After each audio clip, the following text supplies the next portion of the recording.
Hola, ¿cómo están ustedes? Estamos en una nueva edición del programa Salud y Educación, un programa de género educativo que aborda temas relacionados con el cuidado de la salud. Y hoy tengo el placer y el honor que me acompañe la doctora Florencia Brugerser. ¿Cómo está, Florencia? Bienvenida. Bueno, muchas gracias. Muy bien, Olga, gracias. Bueno, gracias por la invitación. Ya hemos hecho otros programas también. La doctora es médica especialista en infectología y también es directora de la nueva clínica Chacabuco, y el tema que trae hoy para desarrollar tiene que ver con la nueva ley de vacunas. ¿Sí? Exactamente. Bueno, ¿podés explicarnos qué significa esto? Sí, esto es algo que se venía trabajando hace mucho tiempo. Nosotros teníamos una ley de vacunas que era, digamos, tenía muchos años, era del año 83, y entonces se había presentado un proyecto de ley hace unos años que fue un poco llevado adelante por un diputado tucumano, ¿sí? El doctor Pablo Yeldin, y ya pasó por todas las instancias, y en enero de este año se aprobó así ese proyecto de ley. Esta ley lo que nos da es una oportunidad, es como una actualización sobre un montón de temas que tienen que ver con la vacuna, que la realidad nosotros tenemos un calendario a nivel nacional que es el más completo, es uno de los más completos de todos los países.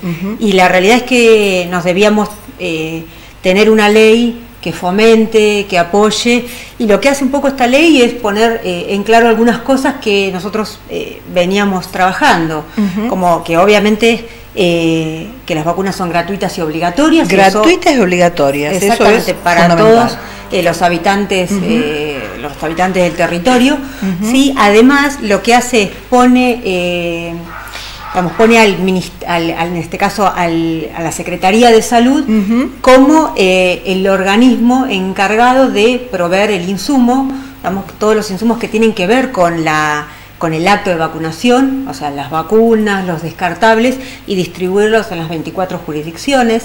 También lo que hace un poco es el espíritu de la ley es fomentar la vacunación, con lo cual pone algunas cosas que tienen que ver también con el pasaje de la vacuna del niño a la familia, es decir, que hay vacunas para todas las etapas de la vida. Entonces, algunas de las cosas que hace esta ley es poner, por ejemplo, la obligatoriedad de algunas vacunas para el personal de salud y personal de laboratorio, que nosotros ya teníamos una ley de trabajo que, por ejemplo, ponía obligatoria la ley a la vacuna contra la hepatitis B del año 93.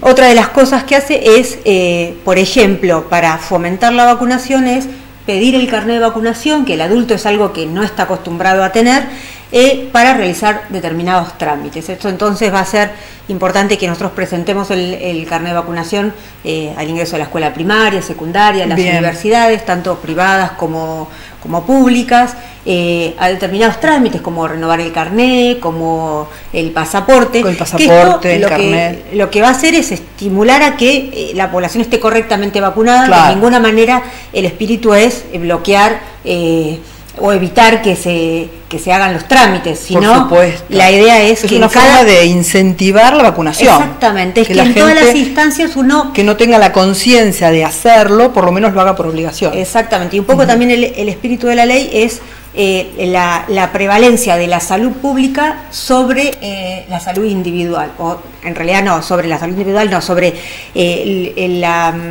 ¿cómo se diría?, sobre el derecho particular. Y esto tiene que ver un poco con la negativa quizás a vacunarse de algunas personas, poniendo en riesgo al resto de la población, o incluso la negativa de algunos padres de vacunar a sus hijos, poniéndolo en riesgo a ellos y al resto de la población. Entonces, digamos, ya la evidencia científica es muy clara con que las vacunas han sido una de las intervenciones a nivel de salud pública que más vidas han salvado. Más efectivas, por supuesto. Después del agua potable, nadie discute que las vacunas han sido lo que han salvado más vidas.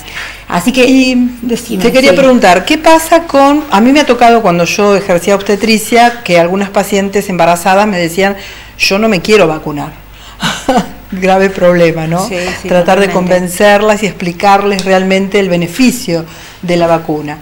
Además, un acto de responsabilidad, porque una mujer embarazada ya tiene que ejercer ese cuidado por ese hijo que está esperando. Totalmente. ¿Qué va a pasar con esto? ¿Desde qué lado está el respeto a la individualidad de las decisiones o por eso, el cuidado de ese hijo? Por eso un poco el espíritu de esta ley también es poner la prevalencia sobre la salud pública, ¿sí? En estos casos. Entonces, también una de las cosas de las que habla la ley es la importancia de el personal de salud y y los educadores en el caso de tomar conocimiento de la vulnerabilidad de derechos de los niños, ¿sí? Ellos tienen la obligación de informarlos, ¿sí? Entonces, una de estas cosas que se vulneran los derechos, obviamente que los padres nunca quieren el mal para sus hijos, sino lo que tiene que ver es que quizás a veces información es por ignorancia o no estar bien informado. Por eso, entonces, una de las cosas es tratar de dar información a todos, pero que en esos casos particulares uno pueda intervenir, porque muchas veces pasa que se pasa por alto que alguna madre no vacunó a su hijo. Decir, bueno, es la madre que se haga, pero en realidad el que está en riesgo es el niño. Obvio. Es el niño entonces estamos nosotros vulnerando esos derechos. Entonces la idea es poder intervenir en esas situaciones. La ley de vacuna tiene muchos puntos que lo que hacen es tratar de favorecer a la vacunación, tratar de que es como una herramienta que nos están dando y una oportunidad como para, en este momento en donde en algunos países y en algunas regiones como Europa están con estas movidas antivacunas que han hecho que se reflotaran muchísimas enfermedades, una de ellas el sarampión. Este año Europa va con un récord que no venía pasando hace muchos años de cantidad de casos de sarampión. Con casos de fallecidos, que esto tiene que ver un poco con la baja de las coberturas, la gente no se vacuna y empezamos a tener... Y está más expuesta. Exactamente, obvio. Entonces esto nos pone en riesgo. Entonces el espíritu de la ley es tratar de usarla como una herramienta para ayudar a que la gente acceda a las vacunas. Otra de las cosas que es importante, porque bueno, obviamente que antes había una ley, pero que había muchos puntos que no tocaba. Otra de las cosas es que se va a ver, la idea es que haya como después el personal de salud que falsifique certificados de vacunas, que muchas veces tiene que ver con que se los piden en el colegio y como los padres no lo vacunan, para la asignación y no tienen las vacunas. El amiguismo, la cuestión de amiguismo, por favor. La idea es que, bueno... Que no pase más. La idea no es de policía, pero bueno, sí saber que si uno hace algo que... Exactamente. Bien. Y después también otras cosas que obviamente son beneficios, o sea, a partir de este año fue la primera vez que se festejó el Día Nacional del Vacunador, ¿sí? Que fue el día 26 de agosto, que se hizo en base al día del nacimiento de Albert Sabin, ¿sí? Por la vacunación. Qué bueno. Entonces, esto es para también... darle más a luz exactamente a estas personas que se encargan de llevarle la vacuna a todos. En algunos lugares del país caminan kilómetros y kilómetros para que la gente se vacune o acceden a lugares que son muy inhóspitos. Acá nosotros, porque bueno, es muy fácil acceder al centro de salud o ir al hospital, pero en otros lugares es algo muy complicado. Exactamente. Otra de las cosas es que, por ejemplo, si uno se va a vacunar, puede, obviamente previamente hablado con su ¿cómo se llama?, empleador, se puede justificar el día. La ley dice que si uno se va a vacunar como para donar sangre, uno puede justificar el día en su trabajo, ponerlo como algo también importante. También la ley, una de las cosas que pone es que haya espacios a nivel de comunicación que sean para fomentar la vacunación. Entonces, tiene un montón de puntos, es una ley muy extensa, pero que me parece que nos da una oportunidad para poder seguir trabajando y ahondando más en esto que las vacunas, que son muy importantes y que salvan todos los años millones de vidas. Claro, seguro. Bueno, te propongo una pausa y ya en el próximo bloque continuamos con las nuevas vacunas o las nuevas disposiciones en relación a esto. Muy bien. Bueno, y nos vamos con ese paisaje lindo que tenemos de Venecia, que nos ha puesto Mariano acá atrás. En un ratito continuamos. Muchas gracias por acompañarnos.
Continuamos en este segundo bloque. Hoy me acompaña la doctora Florencia Brugerser, que es médica especialista en infectología y se está refiriendo a la nueva ley de vacunas.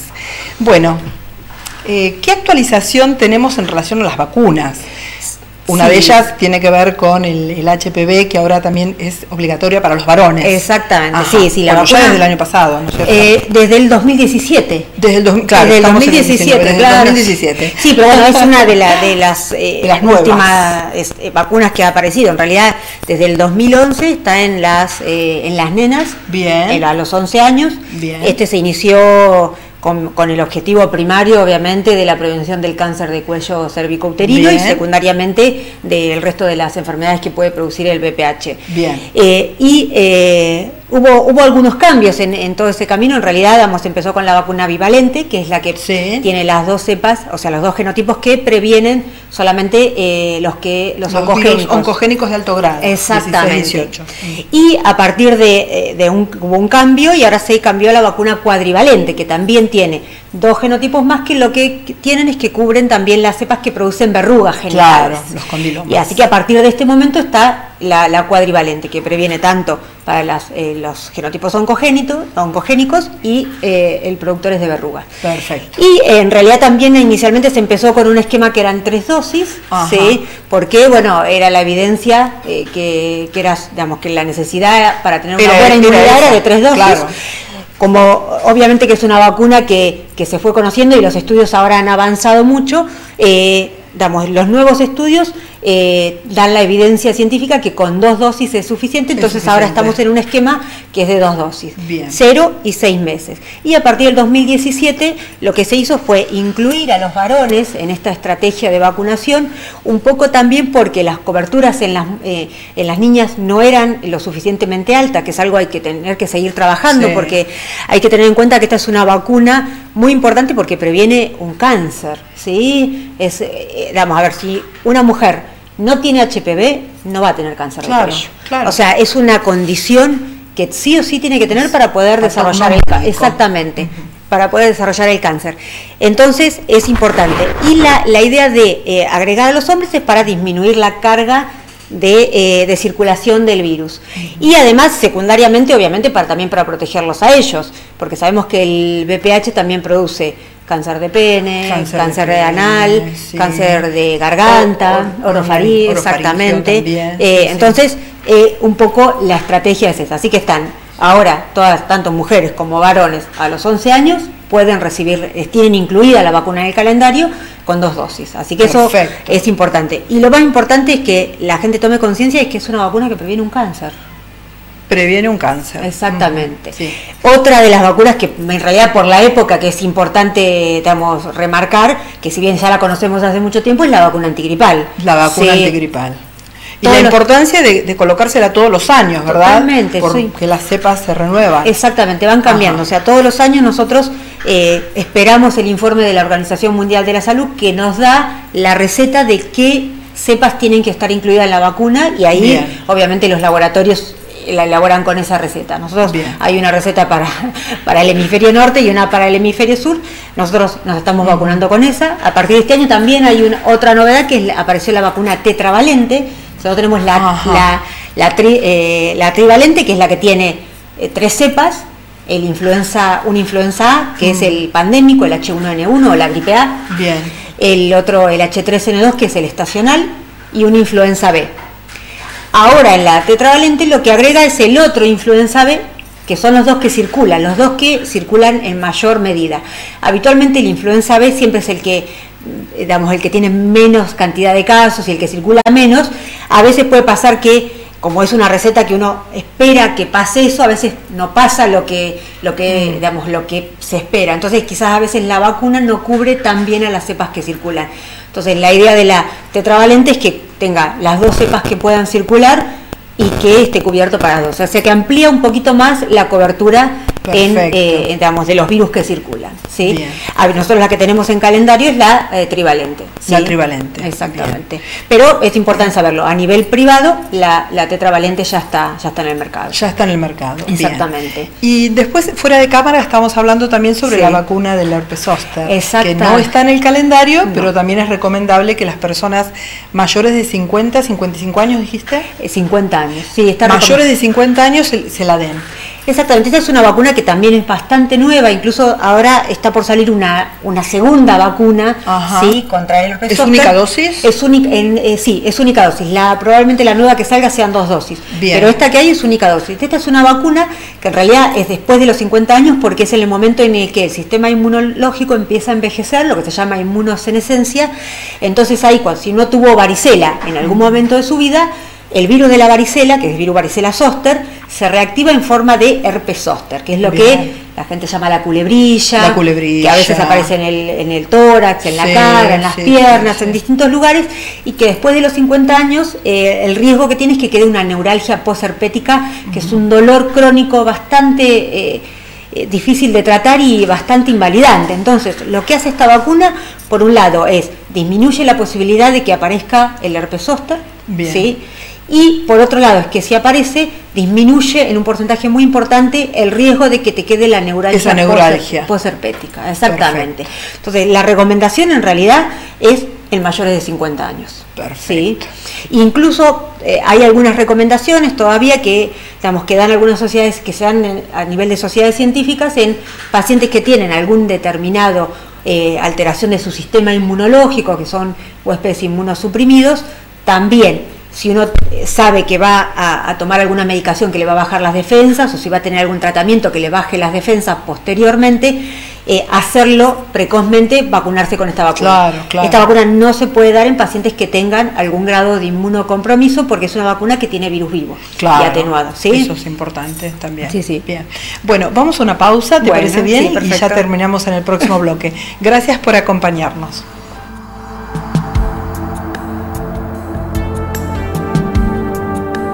Microcirugías. Atención en oftalmología especializada. Clínica de Ojos Tandil. Avenida Santa Marina 760. Página web www.clinicadeojostandil.com.ar. Email cotandil@spidi.com.ar.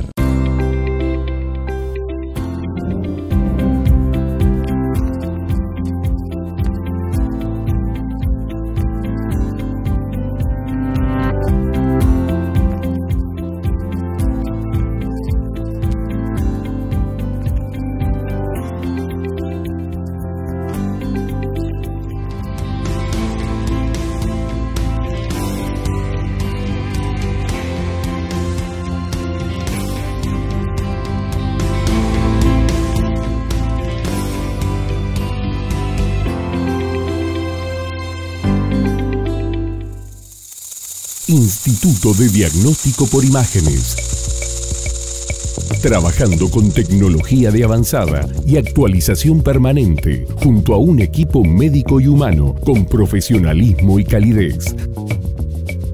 Instituto de Diagnóstico por Imágenes, Sarmiento 963, teléfono 0249 442 9294. Bueno, continuamos en este tercer bloque con la doctora Florencia Brujesser.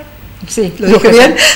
Bien, sí, no es fácil. Que se está refiriendo, al nuevo calendario de vacunación en los dos bloques anteriores, y ahora vas a explicar un poquito sobre una jornada que se hizo hoy en el hospital para, relacionado con las infecciones intrahospitalarias, ¿verdad? La forma de prevenirlas, de evitarlas.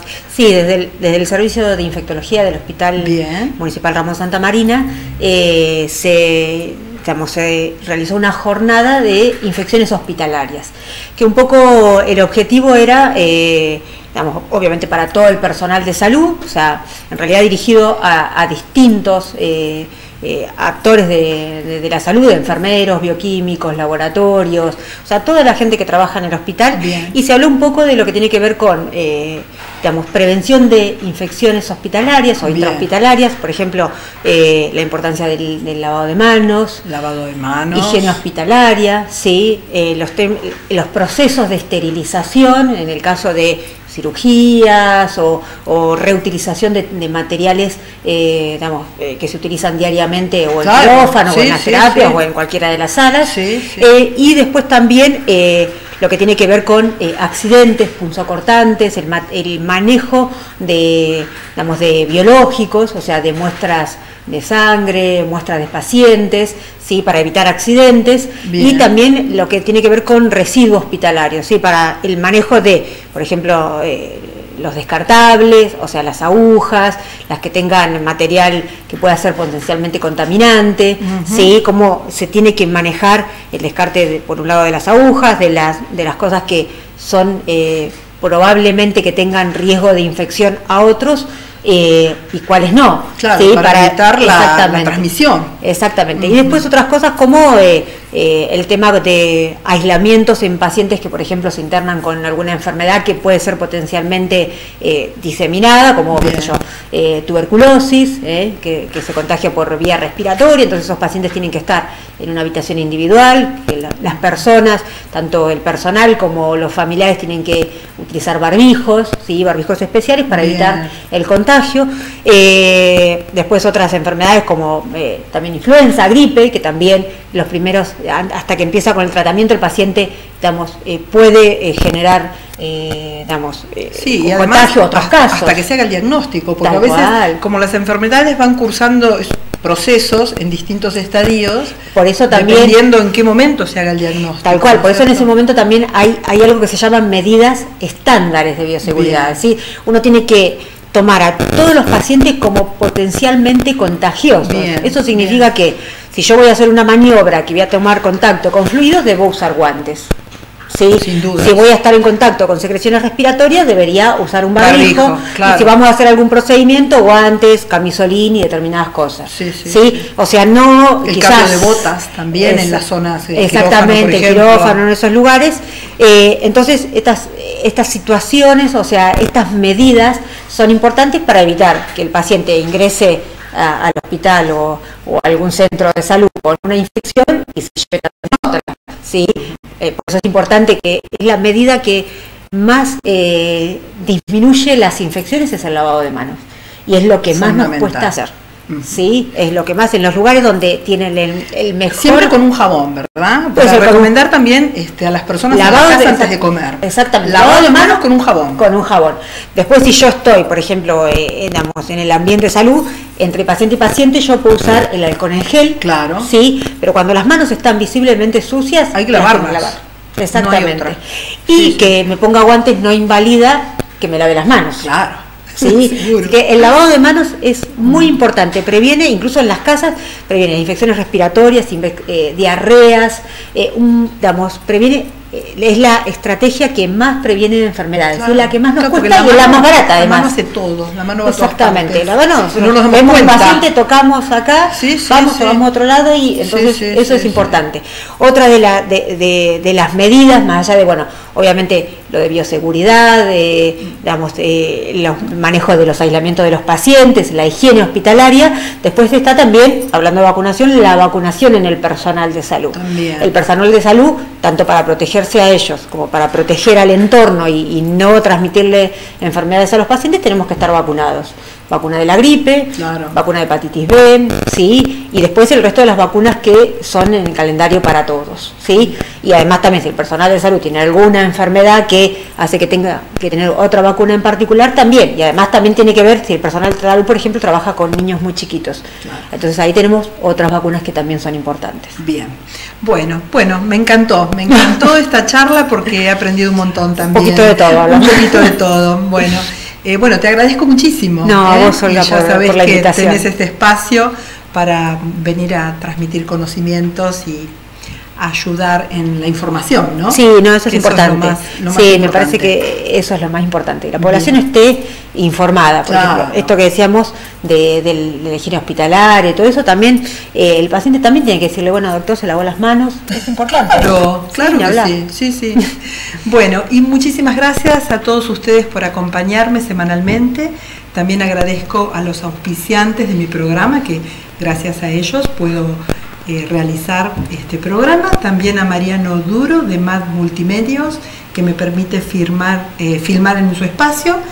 A María Isol de María Peinados, a Amalia González, mi maquilladora, y los despido hasta la próxima semana. Muchas gracias por acompañarme.